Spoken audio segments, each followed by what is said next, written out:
عدت انگریزی کیلنڈر سے پوری کریں یا اسلامی مہینوں سے؟ اگر کوئی خاتون عدت میں ہو تو اسلامی مہینے کے اعتبار سے عدت پوری کرے گی یا انگلش کیلنڈر کے لحاظ سے؟ صائمہ لاہور سے۔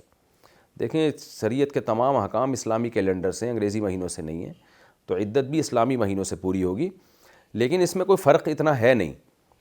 اگر مہینے کی پہلی تاریخ سے عدت شروع ہو رہی ہے چاند کی اور موت کی عدت ہے، تو پورے 4 مہینے 10 دن، یعنی اسلامی 4 مہینے 10 دن، اس میں مہینہ 29 کا ہو یا 30 کا ہو، اس سے کوئی فرق نہیں پڑے گا۔ جتنے بھی مہینے 29 کا ہو تو وہی ایک مہینہ کہلائے گا، 30 کا ہو تو ایک مہینہ کہلائے گا۔ لیکن عام طور پر خواتین کی عدت، جو موت کی عدت ہے شوہر کی، وہ مہینے کے درمیان سے ہی شروع ہو رہی ہوتی ہے، تو ایسی صورت میں پورے 130 دن مکمل کر لیں۔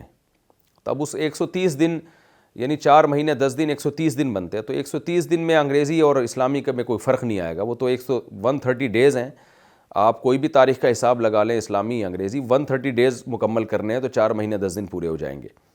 اور اگر طلاق کی عدت ہے تو طلاق کی عدت جو ہے وہ ہوتی ہے، اس سے کبھی مہینوں سے ہوتی ہے، جس عورت کو مینسز ہی نہ آتے ہوں تو اس کی عدت ہوتی ہے 3 مہینوں سے، تو وہ بھی 90 دن مکمل کر لیں آپ۔ اور اگر مہینے کے شروع میں پہلی تاریخ کو جیسے عدت شروع ہوئی ہے تو پھر 3 مہینے اس طرح سے شروع کر لیے جائیں کہ اسلامی 3 مہینے، چاہے وہ 29 کے ہوں یا 30 کے ہوں، لیکن عام طور پر ایسا ہوتا نہیں، تو 90 دن کا سیدھا کا حساب ہے، وہ آپ نے مکمل کر لیا۔ لیکن جن خواتین کو حیض آتا ہے، اکثر ظاہر ہے جوان عورتوں کو جو مینسز آتے ہیں عام طور پر، یہ تو بوڑھی خواتین کے لیے کہ جن کو مینسز آنا ہی بند ہو جائیں، تو جن کو مینسز آتے ہیں تو انہوں نے 3 مینسز مکمل کرنے ہیں۔ اب اس میں بھی انگریزی اور اسلامی کا کوئی فرق نہیں ہے، تو مینسز 3 جب کمپلیٹ ہو جائیں گے تو ان کی عدت پوری ہو جائے گی۔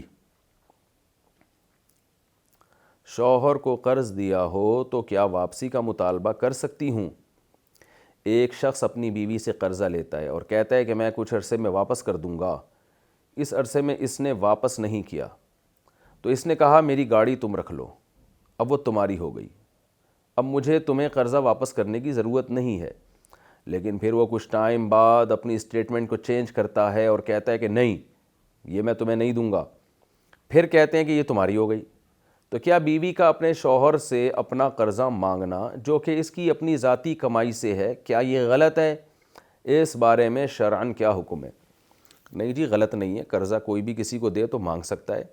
لینے والے کو چاہیے کہ وہ یہ سوچے کہ جب ایک نے مجھ پر احسان کیا، مجھے ضرورت تھی، میری ضرورت پوری کی، تو مجھے چاہیے کہ میں اس کو بڑھ چڑھ کے واپس کروں۔ یعنی نبی صلی اللہ علیہ وسلم تو قرضہ لینے کے بعد بڑھا کے واپس کیا کرتے تھے، وقت پہ بھی واپس کرتے اور اضافی بھی دیتے۔ سود جب ہوتا ہے جب پہلے سے ایگریمنٹ ہو کے اضافہ کر کے دینا ہے، جب ایگریمنٹ نہ ہو تو پھر قرض لینے والے کو چاہیے اضافہ کر کے دے۔ تو شوہر کو اگر آپ نے قرضہ دیا تو شوہر کو چاہیے کہ وہ ٹائم سے پہلے دے دے، اور یہ بات کہ یہ گاڑی تمہاری ہو گئی، نہیں تو چلو تمہاری نہیں ہے، تو یہ اس کی علامت ہوتی ہے عام طور پر کہ وہ گڑبڑ کرنا چاہ رہا ہے شاید۔ لیکن بہرحال دیکھیں، شوہر میں فرق ہوتا ہے، بعض شوہر بہت اچھے ہوتے ہیں، بعض لالچی ہوتے ہیں، تو اگر آپ کے شوہر آپ کے بیسک حقوق پورے کر رہے ہیں تو میاں بیوی کا رشتہ ایسا ہے کہ ان باتوں کی بیس پہ اس رشتے کو بہرحال خراب نہیں کرنا چاہیے۔ تو آپ ایسا ایٹیٹیوڈ نہ دکھائیں کہ جس سے یہ لگے کہ شوہر کو کہ یہ لالچی ہے۔ تو آپ اپنے پیسے مانگیں، دے دیں، ٹھیک ہے، نہیں دیں تو آپ کے شوہر اگر ویسے اچھے ہیں، یعنی ویسے نارملی مالی معاملات میں اچھے ہیں، سخی ہیں، آپ پہ خرچ کرتے ہیں دل کھول کے، تو پھر عورت کو بھی چاہیے کہ اگر شوہر کو ضرورت ہے تو وہ بھی دل کھول کے اس پہ خرچ کرے۔ میاں بیوی کا رشتہ اصول اور قانون سے نہیں چلتا، یہ آپس میں محبت اور ایک دوسرے کا خیال رکھنے والا رشتہ ہے۔ ہمارے حضرت نے فرمایا کہ ایک کیس آیا ہمارے پاس کہ شوہر بیوی پہ خرچ کرتا تھا جیسے کہ عام طور پر اچھے لوگ کر رہے ہوتے ہیں، تو کسی وقت شوہر کو علاج کے لیے پیسوں کی ضرورت پڑ گئی، علاج بھی بچوں کا کرنا تھا، نہیں تھے بیچارے کے پاس، بیگم مالدار تھی، اس نے دے دیے کہ چلو جی یہ بچوں کے لیے پیسے لے لو۔ اب وہ پیسے دے کے بیگم صاحبہ واپس مانگ رہی ہیں کہ میں نے بچوں کی مد میں آپ کو جو علاج کے لیے پیسے دیے تھے تو وہ واپس کریں مجھے۔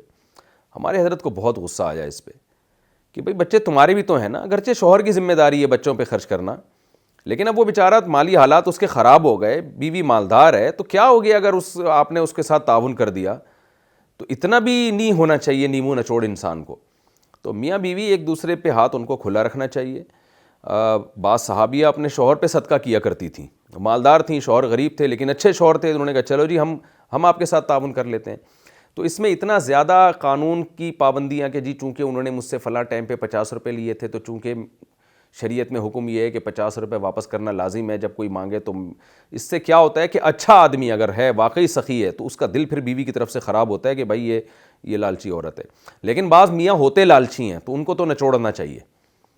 وہ تو پھر جو بندہ لالچی ہونا, میرا مزاج یہ ہے کہ پھر اس کے ساتھ اچھا نہیں ہوتا. جیسے ہوتے ہیں معاشرے میں آپ کو ایسے لوگ ملتے ہیں ہر وقت بھکاری بن کے پیسے مانگ رہے ہوتے ہیں, ادھر کھا گئے, ہیرا پھیری کر رہے ہوتے ہیں, اپنی ذمہ داریاں پوری نہیں کر رہے ہوتے. تو چونکہ وہ خود اپنی ذمہ داریاں پوری نہیں کرتے تو پھر ان کے ساتھ انسان کو اسی طرح ہی چلنا چاہیے جیسے وہ خود ہیں. جیسے حدیث میں آتا ہے نا, لا توکی فیوقع علیک. نبی نے حضرت عائشہ سے فرمایا, عائشہ اگر تم اللہ کی راہ میں روک روک کے خرچ کرو گی تو اللہ بھی گن گن کے دے گا. تو اللہ کا بھی یہ اصول ہے کہ اللہ کنجوسوں کے ساتھ بھی کیلکولیشن کر کے چلتا ہے, سخیوں کے ساتھ اللہ بغیر کیلکولیشن کے دیتا ہے. تو ایسے ہی میاں بیوی کا رشتہ ہے کہ اگر شوہر اچھا ہے, سخی ہے, تو پھر اگر اس کو پیسوں کی ضرورت پڑ گئی ہے, عورت دل کھولے, بھائی یہ سونا لے لو, یہ آپ کی, ہم بھی آپ کے ہی ہیں, یہ سارا میرا اور آپ کا مال بچوں کے پاس ہی آنا ہے, میں مر گئی تو بھی بچوں کے پاس جائے گا, آپ مر گئے تو بھی بچوں کے پاس جائے گا, تو یہ میرا تیرا کیا ہوتا ہے. تو ایسے کھلا دل رکھنا چاہیے. اور اگر شوہر کنجوس قسم کا آدمی ہے تو پھر پورا اس کو ناپ کے رکھنا چاہیے, تول کے رکھنا چاہیے کہ یہ ہے کتنے کا, اس کی ویلیو ہے کتنی, اور یہ باتیں کتنی کر رہا ہے. تو پھر مالی معاملات میں جو ہے نا, یعنی آپ کی سادگی سے پھر کوئی ناجائز فائدہ نہ اٹھائے, یہ نہیں ہونا چاہیے. تو مجھے نہیں پتہ آپ کے میاں کس ٹائپ کے ہیں, بظاہر تو انشاءاللہ اچھے میاں ہی لگ رہے ہیں مجھے. تو اس لیے اگر واقعی بیچارہ مجبور ہو گیا ہے آپ کا شوہر تو اس کو تھوڑا سا مہلت دے دیں, کیونکہ وہ ٹوپیاں جو کرا رہا ہے نا کہ یہ گاڑی لے لو, چلو یہ گاڑی نہیں لو, تو بعض دفعہ ٹوپیاں کراتا ہے انسان 2 نمبری کی وجہ سے, بعض دفعہ ٹوپیاں اس لیے کرا رہا ہوتا ہے مجبور ہوتا ہے. تو اب یہ فیصلہ آپ نے کرنا ہے کہ آپ کے میاں کسی حادثے کا شکار ہو گئے ہیں, مالی غربت کا شکار ہو کے ٹوپی کرا رہے ہیں, یا یہ کہ ہیں ہی ٹوپی ٹائپ کے آدمی ہے. تو اگر ٹوپی ٹائپ کے آدمی ہے تو پھر ان کو مہلت نہ دیں.